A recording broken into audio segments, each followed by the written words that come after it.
This is Jeffrey Crivero, and with me is Dr. Connie Lester, and I'm conducting an oral history with Annie Gavin. The interview is being conducted at the Antioch Missionary Baptist Church Community Center in Oviedo, Florida, on Tuesday, January 27th, 2025. Ms. Gavin, thank you so much for speaking with us today. Would you please begin by telling us a bit about what life was like for you growing up?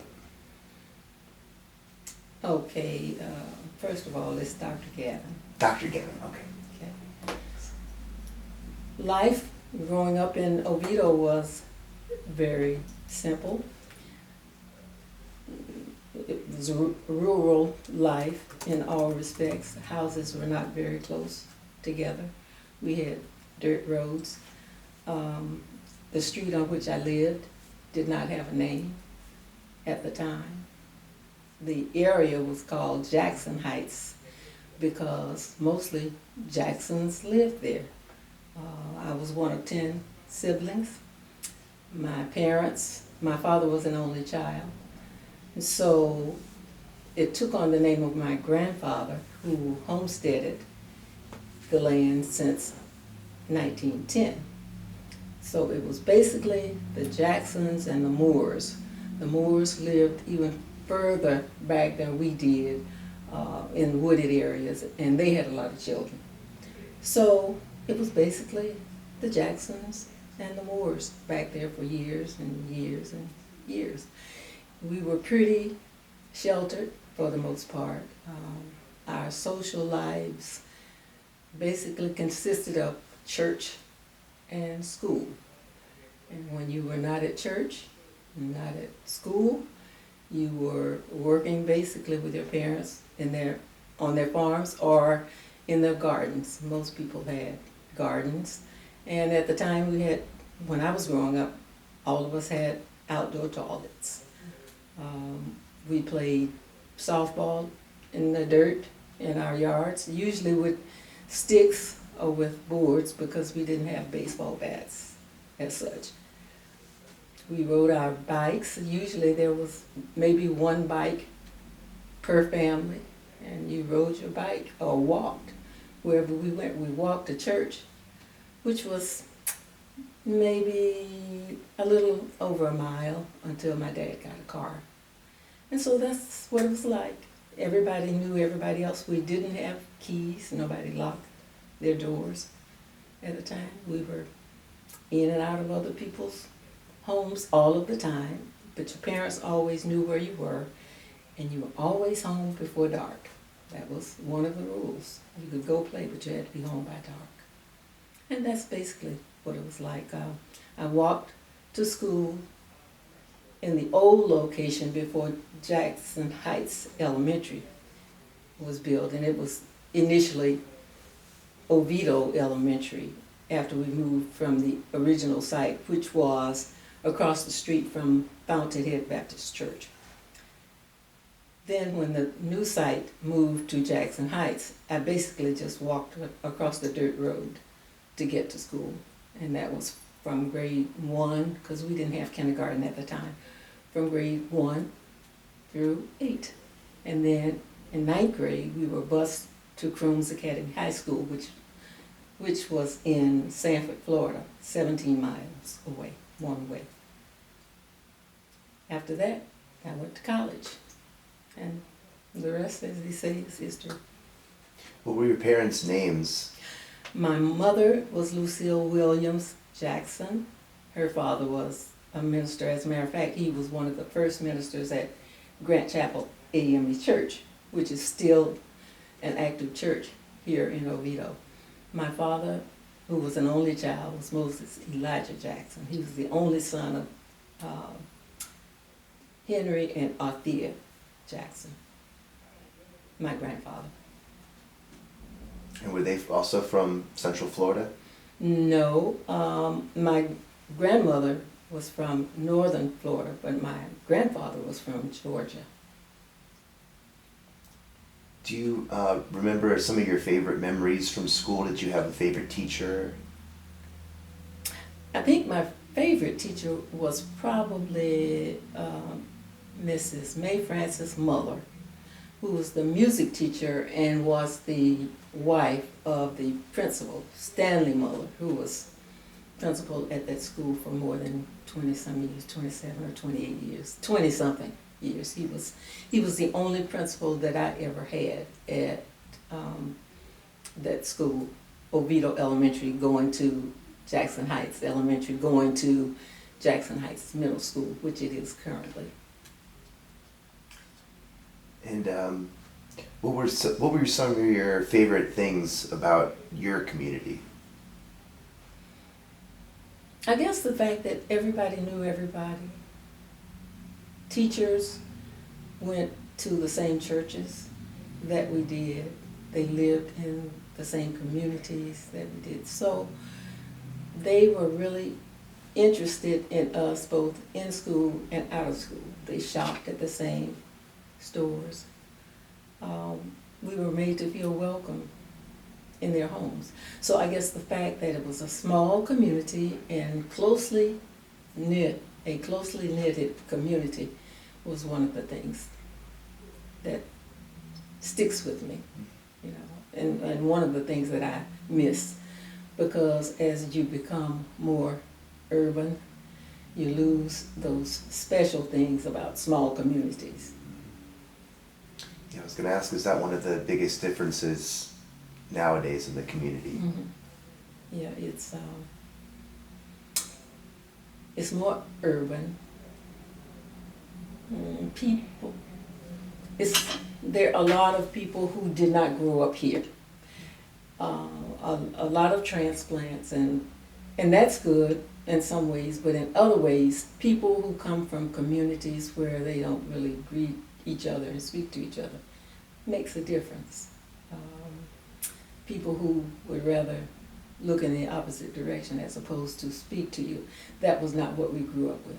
You know, people would speak to you even if they didn't know you.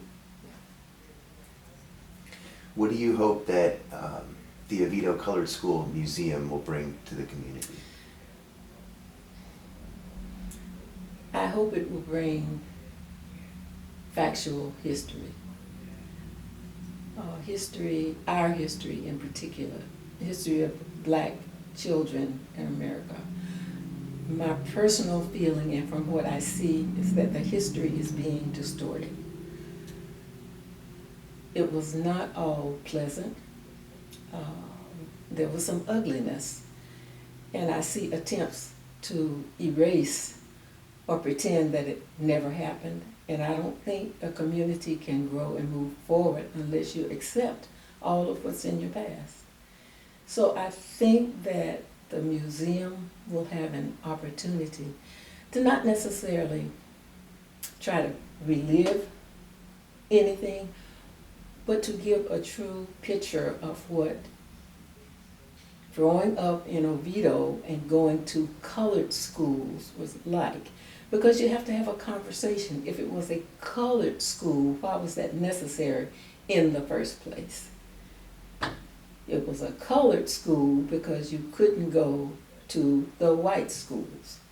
And that's something that I think a lot of people want to deny that ever happened in this country. It happened in this country. We had colored schools because our parents were interested in having us educated. And so those schools served the purpose at the time. And I think it's important for people to know that history and know how the schools and the school systems have evolved. Dr. Lester, do you have any questions? Yes, you said you went away to college after you graduated from Crooms. Tell us where you went and what that experience was like. Oh, it was my first time being away from home. I went to Livingstone College in Salisbury, North Carolina. Now, how did I get there? My counselor at Crooms High School, Mrs. Douglas, knew that I was interested in pursuing music education. Miss Muller, who was my favorite teacher, and my music teacher at Oviedo at Jackson Heights Elementary was also my Sunday school teacher. And I loved Miss Muller, and I wanted to be just like Miss Muller. So if I was going to be like Mrs. Muller, I had to go to school and become a music teacher. So my high school counselor, Mrs. Douglas, who was the principal's wife, had a good friend who had graduated from Livingstone College in Salisbury, North Carolina. So she encouraged me to apply to Livingstone among some other places. She knew that I was interested in getting out of the state of Florida because I had never been. So I applied and got a scholarship, and that's how I ended up at Livingstone College in Salisbury, North Carolina. And what was that experience like? It was a very good experience. Everything was new to me. I'd never experienced a library as big and beautiful and full of books as the library, Carnegie Library at Livingstone College. Because of course, when I graduated from high school, we could not go to the public library in Oviedo. As a matter of fact, I didn't even know where the public library in Oviedo was. There was no need to have that information because I couldn't go anyway. So the library was one of the first things that I noticed, and I went to the bookstore and I got all of these postcards with pictures of the library from different perspectives, from different vantage points, the inside, the outside, the books. And I wrote a little note on each one of those postcards and I sent them to Mrs. Muller.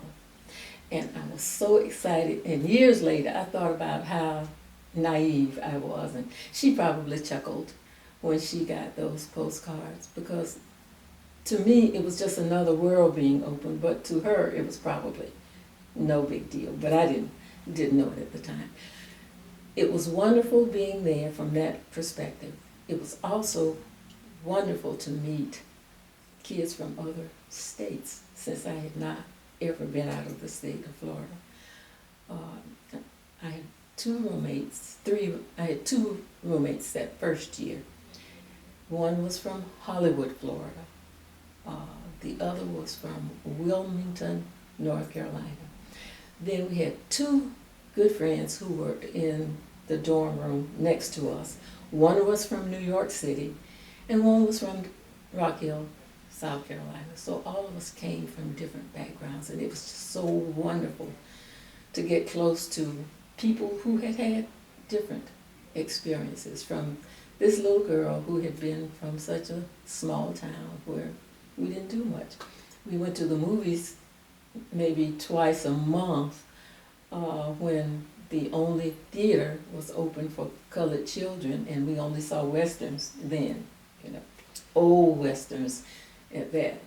So just being in Salisbury and basically being on my own, to be able to go to the movies, to go shopping whenever I wanted to be able to go to restaurants. I had not ever eaten in a restaurant before going to college. We had ordered and taken things out, but never had the experience of actually sitting in a restaurant and ordering a meal. So everything was just totally different. It was a very good experience, and I will always remember that as a good experience. Where did you do your doctoral work? At Washington University in St. Louis. I got a master's at the American University in Washington, D.C. We lived there for a while because my husband was at the National Institutes of Health. So while he was there, I taught part-time, and I was a substitute teacher, and then I got my master's at the American University. Then when we moved to St. Louis, because he had gone back to medical school and gotten an MD along with his PhD, he got an internship at Barnes Hospital, which is associated with Washington University in St. Louis. So I got a full-time teaching position, and I went to school at night and earned a doctorate in music ed. Where did you teach? Where did you teach? In which state? After you got your doctorate, where did you teach? I continued to teach in the Florissant Ferguson School District in Missouri.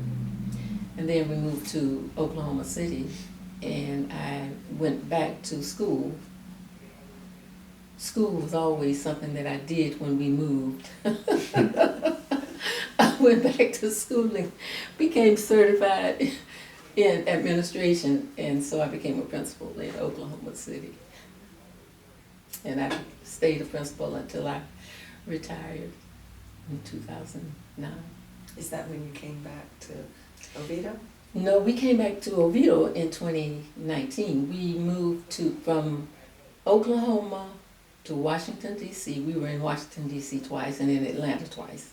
When we left Washington, D.C. in 2001, we moved to Atlanta, which was a second time around for us because my first teaching position out of college was in Atlanta, Georgia, in the Fulton County school system.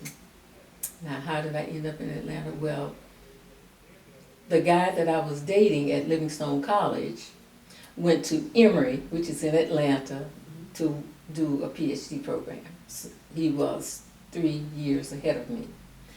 So when I graduated, I applied for a teaching position in Atlanta so I could be close to him. So that's how we were there. And then once he got his degree, we moved to Missouri and then moved to Oklahoma, then back to DC. But I taught in all of those places. When we left DC in 2001, and moved to Atlanta. And we were there until 2019 when we moved back here permanently. Last move. My husband says the next move will be to the cemetery.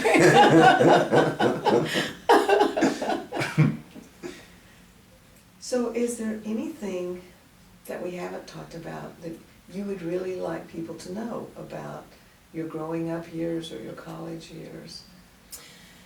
Or the changes that you've seen? Well,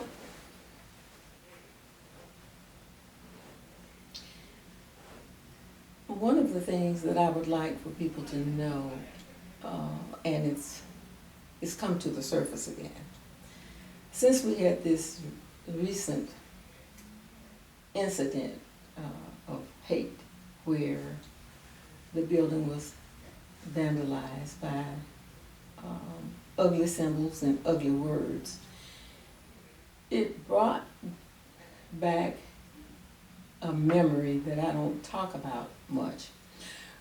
I mentioned that we were pretty sheltered growing up. Parents didn't share a lot of things with us, but they were always very careful with us. There was a reason why they wanted us to be home before dark, but we never knew what those reasons were until we left and came back and they would talk to us about it as adults. One of the reasons they wanted us to be home was because of night riders, KKK. They were very active, apparently, but we as children didn't know about it. We were just basically sheltered from that. Well, I went away to college. Well, let me back up. My father was killed when I was a senior in high school. May the 8th, 1965. He worked at Cape Canaveral. He carpooled with some other people. They would be let off at a point at the base where they basically had to walk maybe 3/4 of a mile to wherever they were going to be working that particular day. Well, on May the 8th, 1965, my father and a friend who lived across the street from us were walking to the point where they were to catch their ride. And 3 white men came along that they recognized from the Cape and offered them a ride, which they took. They were going to give them a ride, so they were told, according to Mr. Casey, who was my father's friend. They were going to give them a ride to where they were going to be picked up. Well, when they got there, they didn't stop. What they did was they took them into the woods, made them get out of the truck at gunpoint, and according to Mr. Case, my father said to him, you know, I'm going to get one of them. And Case said, he said, my father, no. And my father said, they're going to shoot us anyway. So he did. My father attacked one of them. Both of them got shot. Mr. Case survived. My father died on the way to the hospital.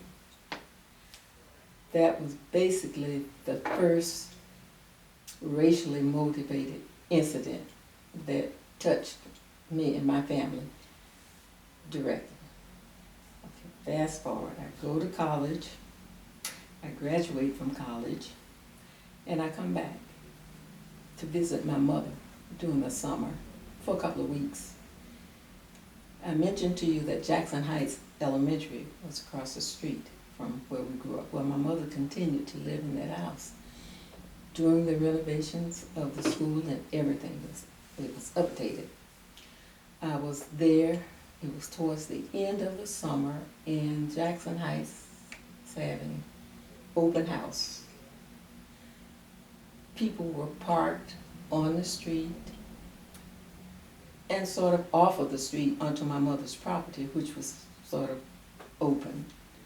And there was this man sitting in a red pickup truck, throwing trash out of his window onto my mother's front yard, basically, because it's a big property and the street really ran through her property. So I went out to the truck and started picking up the trash and asked him to please stop throwing the trash in my mother's yard. Oh my goodness. Did he ever let me have it? He called me some of everything you could imagine and told me how his parents had owned blankety black slaves and blah, blah, blah, blah, blah. And basically, I just listened. And when he finished his rant, I said to him, have you always been this mean, or is this just something you're saying to me? And he says to me, get away from my truck before I shoot you, and opened his glove compartment as if he was going to get something, but he didn't. And I said to him, you know, I'm really not afraid of you. And he finished rolling up his window, and I just walked away. That was the second time that I was reminded of what's beneath the surface in this little town. Those are not happy memories, but those are things that stay with me no matter where I go or what I do. Now, my pleasant memory, one of my pleasant memories from college is that I met my husband, and we have been married almost 54 years. So, Congratulations. thank you. That's a good memory. He's a good man. Well, thank you so much for sharing all that with us. We really do appreciate sharing your story. Yes, sure, absolutely. Excellent. Well, this has been Jeffrey Cavero with Dr. Connie Lester, Dr. Annie Gavin, on January the 27th, 2025. Well, thank you both. Thank you. I hope that wasn't